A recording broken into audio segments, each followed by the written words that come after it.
Hello friend, today we are going to learn about how flowering plants reproduce. So today we'll describe the structure of a flower, explain what pollination is and how it takes place. Then we will identify different methods of pollination, explain what fertilization is and its process. So before we begin today's class, let's see an interesting fact. Did you know a single bee can visit up to 5,000 flowers in a day? Isn't that fascinating? Okay, so let's now see what are the different structures of a flower. So the flower is mainly divided into two parts, that is female reproductive part pistil and the male reproductive part stamen. Female reproductive part consists of three components, that is stigma, style and ovary. Stigma is the sticky surface that captures pollen grains, while style is the long tube that connects the stigma to the ovary. An ovary contains the ovules which once fertilized will develop into seeds. Then let's now see what are the male reproductive part consist of. So the male reproductive part is also known as stamen. Stamen has two parts, that is anther and filament. Anther is the one that produces pollen, that is male gametes, and filament provides support to the anther. Now there are various ornamental parts too, that are sepals and petals. Sepals are the protective structures shielding the delicate reproductive organ within, while petals are the attractive part of the flower. The main purpose of the petal is to attract pollinators and shield the delicate parts inside. So here, by delicate parts we mean the reproductive parts of the flower, as they are very delicate and they need protection.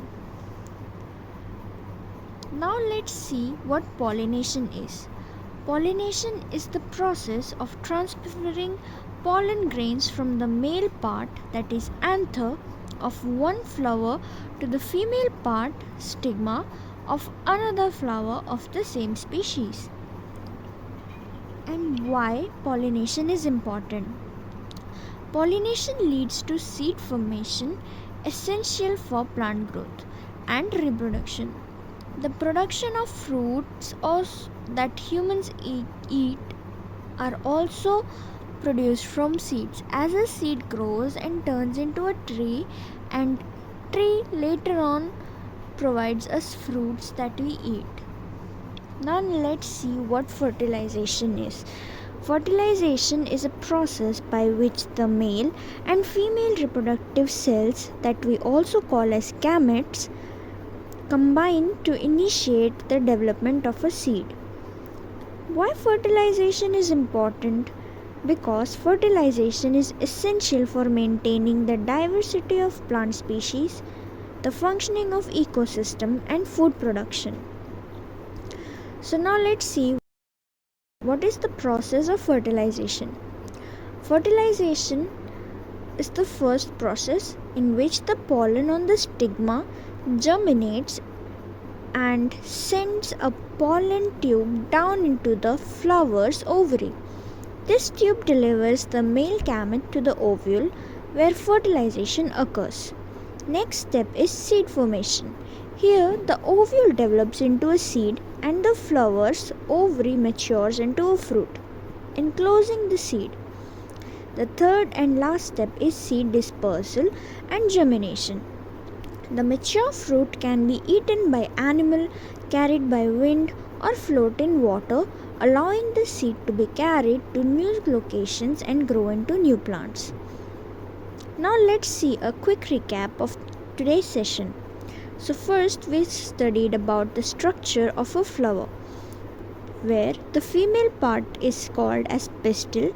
It is composed of style, stigma and ovary. The male part, stamen, is composed of anther and filament. Accessory parts include petals and sepals.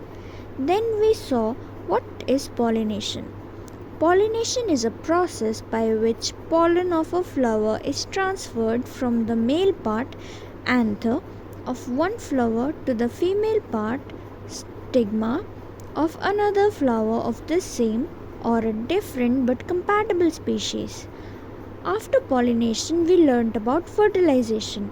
So, fertilization is a process where the male and female reproductive cells combine to initiate seed development. That's all for today's class. Thank you.